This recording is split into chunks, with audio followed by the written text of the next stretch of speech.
All right, joining us today on Pirate Radio Live, the Hall of Famer, host of the Brian Bailey Show, host of Brian Bailey's Touchdown Friday, which returns in August of 2026. Yes.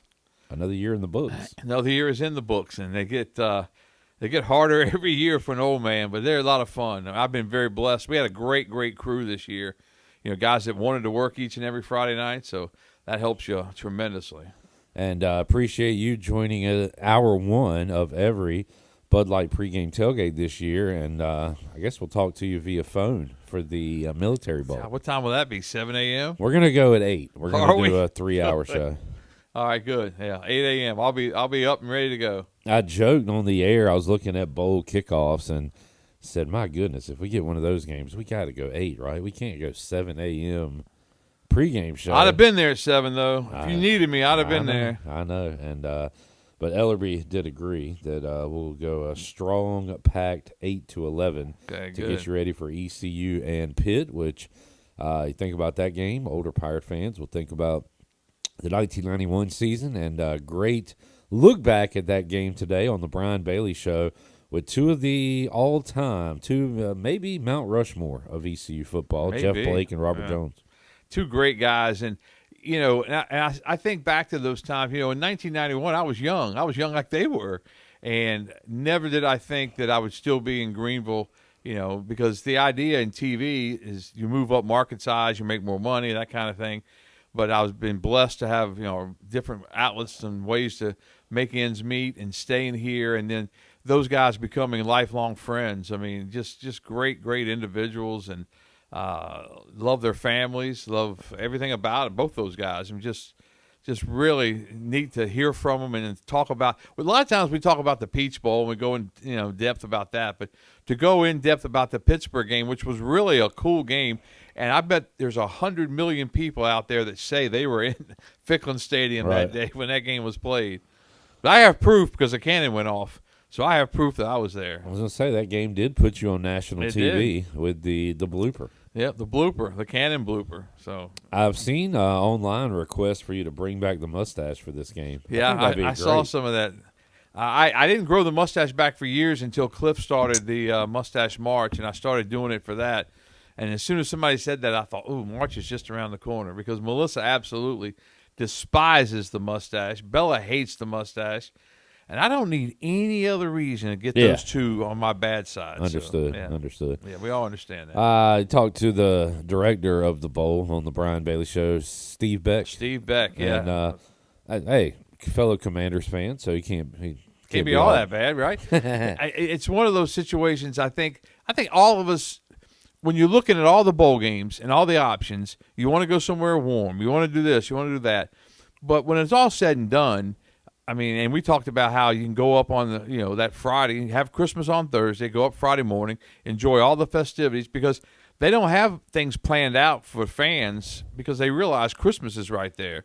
So it's all on the 26th, and then you got the game on the 27th, and, 3 o'clock, 3:30, you can head back to Greenville. So you got a chance to see a bowl game and enjoy all the activities in a very short amount of time and not spend a lot of money. Well, a lot of Pirate fans, when we were asking where do you want to go, a lot of them said, somewhere drivable would be nice. And they got that. They got that part of it. They got a Power 4 opponent, a really good opponent, I think. I think Pittsburgh's good. Yeah. It's one of those things where they look down on ECU just like ECU fans didn't want to be in a bowl game with Georgia Southern in that part. Same thing. Yeah. I get it. Yeah, that's one of them deals. But we'll see who will be coaching in the bowl game for ECU, because we're down a couple of coaches. Yeah, well, Blake will be there. But after that, I don't know. I think Blake will call the defense, and I'm not sure what they'll do offensively. So John David Baker heading to Ole Miss, where he was just a couple years ago, and Josh Aldridge to South Florida. Josh Aldridge came out of nowhere. I mean, there was a lot of rumblings for John David Baker, but Josh Aldridge was a bit of a surprise. Yeah, it was. There was an undercurrent throughout the year, with Coach Aldridge, and, nothing ever came out. But I think that maybe both sides were kind of looking at, as far as that goes. And if an opportunity presents itself, problem solved. I don't see that as a huge deal. I think Blake Harrell's a defensive guy anyway, and we just saw him make a great hire, right? So he can go out and make another one. Interested to see what they do offensively, though, and is that a domino? Does Caden Hauser leave? And if he leaves, does his receivers and other people leave? So you hope John David Baker is just a one-off and there's not more to follow. You really hope that. And I think I've told you this before. I did meet Caden's parents during the year. I think it was after the Memphis game, and they were so appreciative of everything that East Carolina and Greenville has done for Caden, and that they really said Caden loves it here. But we all know money talks, and and how do you blame some of these guys? I mean, on my show today, Jeff Blake said that 2 linemen that he has at IMG Academy both got $3 million apiece to go to Southern Cal. I mean, how do you pay an offensive lineman $3 million? But boosters have the money, and they do it, and then that's what we look at right now with college football. Yeah, and I mean, everybody that leaves East Carolina might love it here, but you get another opportunity. That doesn't mean you don't love it here. So, and yeah, I'm used to it by now. If we can get returners, that's almost a bonus at this point to me. But we'll see what happens as far as players go with this, Bailey. Will there be any opt-outs? I was asking Alex Harper and Holton Ahlers yesterday, and they had a very short list of guys. It was like Zakai Barker, I think, had entered the portal. Isaiah Brown Murray, I feel like. IBM, maybe. And then they said Ryan Jones, I think, opted out. Did he play in the bowl game? I don't recall. So we'll probably have a handful. Yeah. What Blake? I asked him at the press conference, if he expected to have a full roster, and he said the whole team was there at practice. I don't know if they were. Okay. I mean, so they right now they hope to have the whole team. Oh, of course, yeah. Right. And just who knows what could happen between now and then. I'm pretty positive about stuff, and I don't think Cliff is as positive. I'd like to think I'm realistic. You want to talk basketball, Bailey? No, I don't want to talk basketball. Okay. I mean, if you want to get positive, let's talk basketball. It's hard. Give me some positivity. It's hard to be positive. He likes his team. He did. Still? You think he still likes his team? I did admit that I did say that, and I have given you credit for that. That you weren't sold on that. Yeah. But I just thought I thought they'd be better. I'm cranky old guy. You're a positive young man. Well, don't ask everybody, because a lot of people think I'm cranky old man.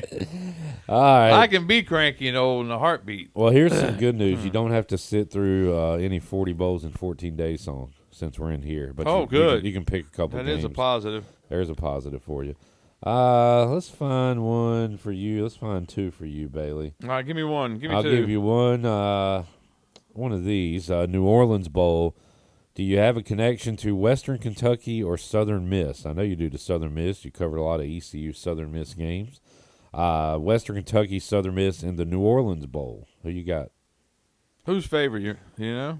I haven't looked at the odds. All I have is kickoff time and date. Wow. And network. I'll go Western Kentucky because Southern Miss has some issues going now. Oh, they Charles Huff going to Memphis. Yeah. In the coaching carousel. Western Kentucky is a 4-point favorite. Good Western eye Kentucky, there, the Hilltoppers. Good eye. I take them. Let's do the Bad Boy Mowers Pinstripe Bowl. Now, if you were Rip Van Winkle and you fell asleep before week 1 and woke up today and I told you Penn State was playing Clemson, you'd say, man, round they're one, in the playoffs. Round 1 playoff. I thought they both get buys. How about that, Bailey? That is number 2 and 3 preseason, I want to say. Yeah. They're way up there, yeah. But that one is going to be played at Yankee Stadium. Penn State, Clemson. I think Mike Houston's the difference. I'll take the Clemson Tigers. Tigers 3-point favorite. Wow. Go Tigers. All right. Go BB Tigers. Going with Clemson. What'd Clemson. you think of how the playoffs shook out? I was just fascinated by all the rhetoric and all the debate and everything. I love just all thought the that whining. was awesome. Yeah. Everybody's mad about this or mad about that. Notre Dame says, well, I'm not playing anybody. What if a- I can't play in the playoffs, by God, I'm not playing in a bowl game. Now, Bailey, Take my ball and go home. sometimes I get on you about, hey, the NIL, opt-outs, players leaving, but a whole team saying we're not playing in a bowl game is disgraceful. And it was going to be Notre Dame and BYU, which I thought that's going to be a great game. That's a playoff game. Yeah, it is. I mean, there's an argument BYU should be in the playoffs, but to have that matchup, I thought, man, that's a great bowl game. But yeah, this happened a few. Well, they didn't opt out, but Georgia was number 1. They lose in the SEC championship, drop out of the playoffs. They said we'll go play Florida State, and they beat them by 60. Yeah, Notre Dame could have done that, put a program in the grave. Instead, they whine about the ACC and whine about not being in the playoff and whine. And I was starting to get back on board with Notre Dame. I really like their coach. Jeremiah Love, the running back. I kind of like the physical style they play. And because they went through decades, Bailey, of kind of being – just living off what they had done in the past almost, you know what I'm saying? And not living up to the hype. You like the Cowboys. A little bit. Yeah. And I thought that they had gotten over that, but now forget Notre Dame. I want them to lose every game now. Yeah, that was just By the way, once they opted out of the bowl game, I have my better than Mike Tomlin candidates. Marcus Freeman was taken off. Good. Thank you. So how's your list? Everything? everything's good. Marcus Freeman has now moved with Bill Belichick to worse than Mike Tomlin. All right. Is Pete Carroll better than Mike Tomlin? No. Did we ever decide that? So he's worse than Mike Tomlin. They're about the same. How about Brian Schottenheimer? Brian shot Amy, man. He's doing good. Better than Mike Tomlin? 6-6-1. I wouldn't have had him this at the beginning of the season. Bailey, one thing we can all enjoy is the Eagles losing? last night, and Jalen Hurts throwing 4 picks. And What how in the about world? he had two turnovers in the same play? That was nuts. Amazing. Yes. If you had Jalen Hurts in fantasy last night, I was saying that at Sports Trivia at the time. I was like, that's 2 turnovers. That's like a -4 play or whatever. Yeah. For fantasy purposes, but Craziest. And I'm not a big fantasy football guy, but I do play in the same league that Meador, and I've basically started in the mid '90s, and we've been playing it for years. So I'm playing a guy, and I'm down 5 points, and I have Mahomes and Rashid Rice both playing for me. Now he's got the Kansas City kicker. All right, I'm down 5 points. The whole game, it seemed like Mahomes did nothing. Rice did nothing. So it comes down to the end, and the game's basically over. Kansas City gets the ball. I think they were down 10 when they get the ball back. I'm still down 5 points, and it's 23 seconds left, I think. He throws a dump off over the middle to Rice for 15, 20, whatever it was, and I look at the score. I'm like, I'm only down 2. I'm down 2 points now. Then he throws another one, a dump off to somebody who gets tackled 20 yards down the field. Gave me 2 more points. I tied, and I ended up with the most points on my bench, so I got to win. How about that? that's people say why I play fantasy football. It's just another wrinkle to the NFL season. It is. I mean, it's just, I usually don't stay up and watch the Sunday night game, and I kept thinking I'm going to go to bed as soon as I get this thing clinched. And I'm telling you, Mahomes, it was all – and some of it wasn't Mahomes. I mean, he's throwing passes that guys are just dropping. Kelsey had a bad one that – yeah, he just flips it up in the air and says, "You take it." And, there's a lot of. I mean, a lot of his interceptions are just bad passes. Well, he had a couple against the Commanders. That kept them in it for a half. Yeah, dude. I think in the Raider game they won 31-0, but there was 4 dropped interceptions in the first half. He's not playing good football. He's not even. He doesn't even look like a top 10 quarterback this season. He holds the ball for too long. Tries to do this cute stuff like. These playoffs are going to be without Mahomes, Joe Burrow, maybe Lamar, maybe the Lions. Like some really good players and teams. And we think about our favorite teams, and I love it when the Cowboys get in, but they usually disappoint me. But once they're totally out and the playoffs it's still fun to watch. I mean, it doesn't matter which teams there are, and you try to pick them, and but it's just to see the playoffs, and so much is at stake each and every game. And that's how the college football playoffs, too. I mean, they'll be a lot of fun to watch. And my buddy Chandler Honeycutt was happy for me last year when my team did well. So and your team did. I mean, I hated it, but your team did. 1 year wonders.